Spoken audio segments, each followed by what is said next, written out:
So shiny.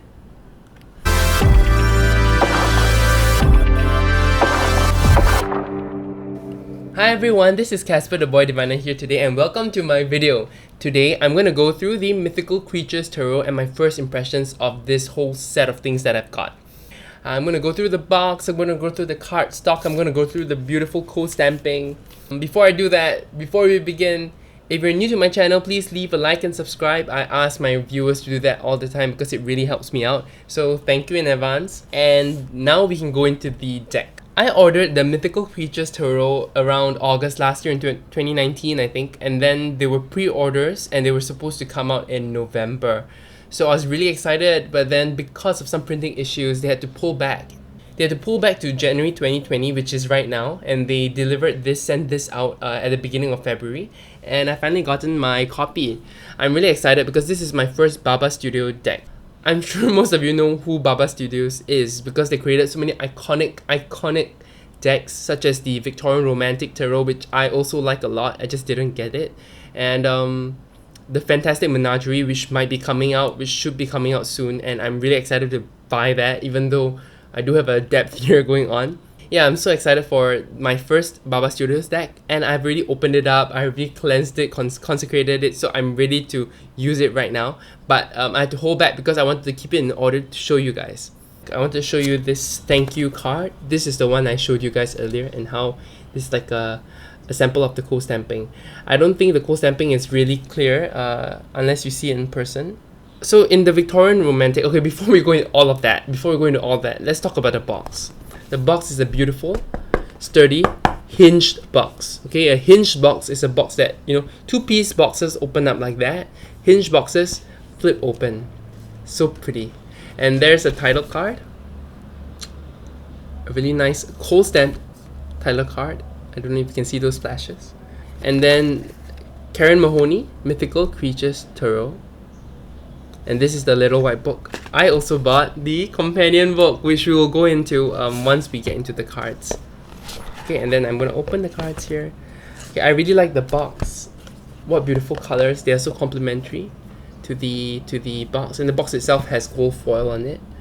And they put little spots of gold for the Fool card. I think this is one of the fairies. So they use the Fool card most. I think it's very intricately drawn. Amadan Moore. The Amadan Moore. So it is a little more, it's darker than the usual Fool, but I don't know if I want to read it like that. Okay, let's go into the card stock. The card stock is nice. The card stock is a good size. I bought the regular edition just because I know the limited edition will be too big for my hands. I will never use it. So buy it if you're a collector, I think. But this is just a nice size. I think you can see, I don't know if you can see, but these cards were all bold somehow. They're all curved. It's very slight. So I've been trying to push it like this to try to get it back to normal. Hopefully that works out soon. Maybe it worked out now. Not really. Maybe once I shuffle, it probably wouldn't be so obvious. Okay.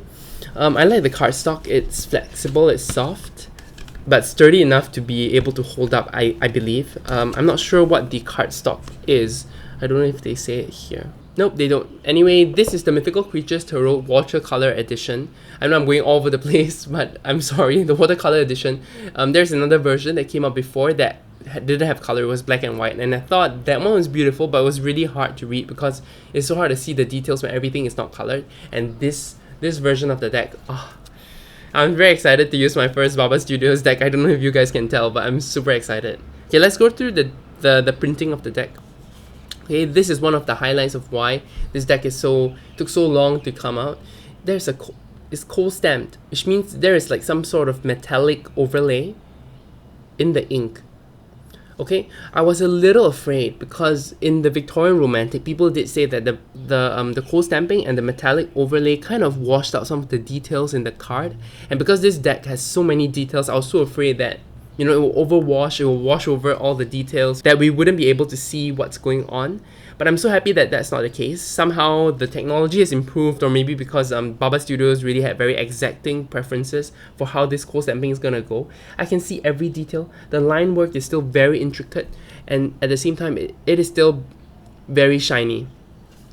So the other fear that I had was the other fear I had with this ink would be that it would be too distracting to read with. I will keep moving it up and down to see the flashes, which is kind of true. I do like seeing the flashes in person. Is beautiful in person. But if I just place it down, it's not too difficult to read with light like reflecting over it.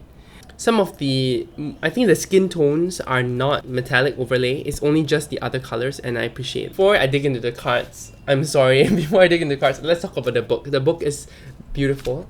The book is pretty substantial. They provide you, it is in color, and I don't really like this kind of paper for guidebooks just because it's glossy, and my gel pens don't work on glossy paper like this, but it has to be like that so that all the cards can be in color, all the images can be in color. So I think it's really a good meaty book. She covers the RWS meanings, the reverse RWS meanings, the Tarot de Marseille meanings, and the Tarot de Marseille reverse meanings as well. And for the minors, they are not scenic minors. They are just they're pip style minors. Plus the court cards and the majors all have a mythical creature. That's why it's called the Mythical Creature Tarot. So she does cover some of the history of that mythical creature for the court cards and the majors, but the minors are more just meanings. I have not decided whether I want to read this in a Tarot de Marseille way, which I'm not experienced at, or just use the RWS. I think because the creator meant this to be read as an RWS deck, I might do that more. Let's see how it goes. Okay, this is the Fool. I think I've shown this card so many times already that you don't need to see this. This reminds me of one of the decks from Uzi. I remember maybe the Devil, or in their Pagan Otherworlds, there was someone wearing a lot of armor. Anyway, the Magician. The Magician is not a mythical creature, but I don't know if you can see through my movement, but his skin is not shining. It's just the rest of the card. I also like the background of the Magician. Can you see those little dots? So beautiful.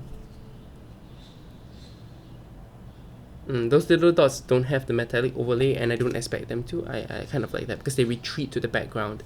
I was hoping that the metallic overlay will only be for certain parts where you want it to kind of shine forwards. And while it's not always the case, it's mostly the case. This is one of my favorite High Priestess I've ever seen. The Sphinx. So pretty. Oh. Okay, the Empress. The Fairy Queen. Titiana.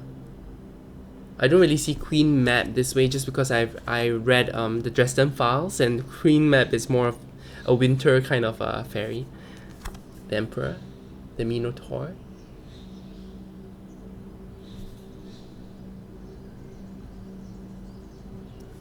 So intricate, the art. The Hierophant, I like this one. Chiron. A Centaur. The Lovers. This is more of a gentle depiction of a mermaid, because most mermaids lure sailors to their death, so I was kind of hoping for a callback to that. But I mean, I've seen the black and white edition, so I know that it's gonna be very similar to what it was. Okay, the Chariot. Poseidon. So Poseidon is not really a mythical creature, but we kind of have to bend the rules here. We can't find something perfect for everything, right? It's a deity, but beautiful. Chariot is one of my birth cards, so these are one of the cards that I always look out at. I love the Hippocampi. That's what they are called. That's what they are called. The Mer horses. Okay, Strength. I need to read about this, because to me it looks like a giant chicken over a lion. I want to say it's a cockatrice, but I kind of remember cockatrice having a snake tail or something. I don't know. Okay. Hermit. Oh, I just noticed.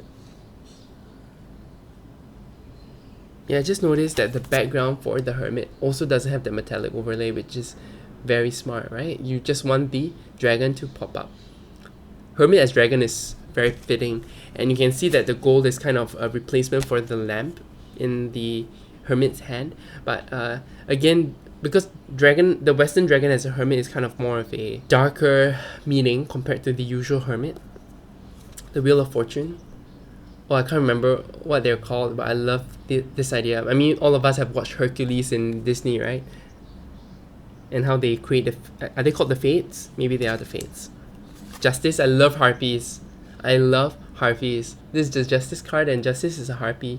And this is a beautiful, beautiful harpy. I mean, compared to how modern day harpies, or they try to make the harpy so looking so bedraggled, so dirty, especially in like Skyrim and other games. So I like a really clean, beautiful harpy depiction of a harpy. Yes. Okay, let's go into the Hangman. So beautiful. So the Hangman, I think I can't remember what. I think it's supposed to be a mandrake. But when I saw this, I thought about the Green Man, you know. So let's see. Death. I think this is the cockatrice. I think so. Death. The basilisk, maybe. I don't know if they're the same thing. Not one of my favorite cards. I don't know why. Temperance. I need to read the book before understanding this better. The Devil. A vampire. Tempting.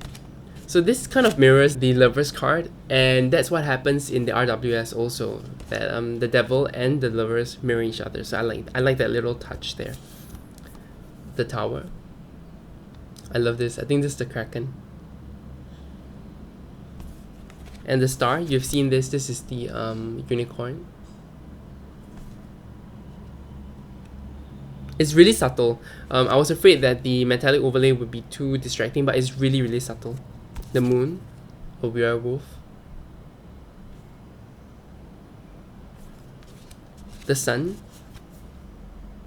I'm so tempted to say Ho-Oh from the Japanese mythology, but I don't know how many Asian-inspired creatures they had here.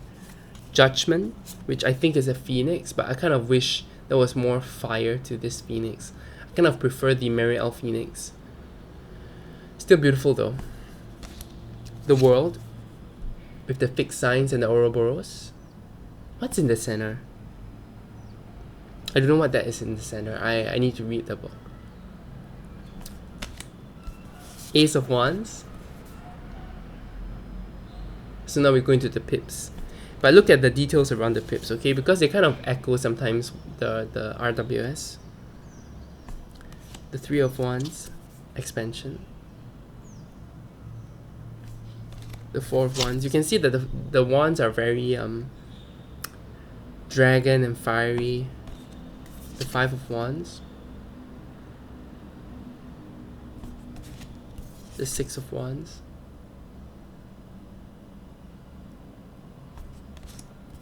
The Seven of Wands. The Eight of Wands. So this, it also has the Phoenix kind of feature. So I don't really dare to say this. I don't really dare to say what the inspiration is, but it makes me think of Feng Huang and Long. Feng Long and Long and Feng. Dragons and phoenixes come together in the Chinese culture a lot. So it could stem from there, it could. And then the Ten of Wands. Okay, I don't really remember the mythical creatures for the court cards, but I'm going to just make them up. Don't take my word for it, okay? If I do a review, I'll make sure that I correct whatever I said here. But the Page of Wands is likely a salamander. The Knight of Wands, I really like this feature, the Chimera, I think. I love fighting chimeras in Final Fantasy. The Queen of Wands, I specifically read this because I love the Queen of Wands in all decks, but this one made me feel like she's a bit static. But this is a Chinese dragon, which is more benevolent than a Western dragon, so I like that tie into Asian mythology there. The King of Wands, this is an Ifrit or a Jinn. Okay, now we go to the the Cups. The Ace of Cups. I really love the coloring. Oh, the coloring is so good for this one. Two of Cups. Three of Cups. Four of Cups. Five of Cups. Six of Cups. Kind of see like the flower and the people looking at each other. The Seven of Cups. Beautiful mermaids. The Eight of Cups. Sometimes the faces in the pips scare me a bit, and this is one of them. Like, you know, when you're not expecting to see a face and you're looking at it intently and suddenly a face comes out. The Nine of Cups. And the Ten of Cups. And these people don't look that happy, so I don't know how to interpret this. Okay, the Page of Cups. I remember reading about this one, but I know it's not an Undine, but I'm gonna just say Undine. The Knight of Cups. I think this Leviathan. Again, I'm not sure. The Queen of Cups. There's a specific name to her and there's a story to her. She has two mermaid tails, so this differentiates her from the lovers. The King of Cups. Also a very specific mythical creature that I don't remember. The Ace of Swords. The Two of Swords. The Three of Swords, with the heart as a reminder. The Four of Swords. The Five of Swords. So I think the swords have all the masks. You will see masks in the pips. The Six of Swords. The Seven of Swords. The Eight of Swords. I'm just trying to see if the borders actually change. I don't know if I just am imagining it, but the Nine of Swords. The Ten of Swords. The person is right in the middle getting stabbed, so this one I think is also a reminder. The Page of Swords. This is a fairy, I think. No, this is a sylph. And I love sylphs. When I was young, I played a lot of role-playing games and I always called myself Sylph. The Knight of Swords, Pegasus. The Queen of Swords is a Banshee. I think this was quite controversial for some people, I think. I can't really remember, but I love the Banshee as Queen of Swords. I love this one. The King of Swords, a Griffin. And yes, the borders do change. I'm not crazy. I don't know why I didn't notice that or I didn't speak about it, but the borders change. The Ace of Coins. Can you see the borders are different? The borders are different for the majors and the suits, I think. The Two of Coins. The Three of Coins. The Four of Coins. I feel like the coin suit are the creepiest for me in terms of faces. Very creepy for me. I don't know. The Five of Coins. The Six of Coins. This one isn't so creepy. It's the open mouth ones, or the ones with really thick lips. Okay, Seven of Coins, like this one. And the open mouth here is the eight of Coins. So the coin suit is really not one of my favorite in this deck, but I still like the deck overall. My first Baba Studios deck, and I really am happy with the results. The Nine of Coins. The Ten of Coins. Compared to the Ten of Cups, these people look more happy. The Page of Coins. The Knight of Coins. The Queen of Coins. Oh, she's beautiful. Oh, I didn't even talk about what they were, right? I think the Page of Coins is a leprechaun. Leprechaun. It's a leprechaun. This is a fawn or a satyr. The Queen of Coins is a dryad. Beautiful.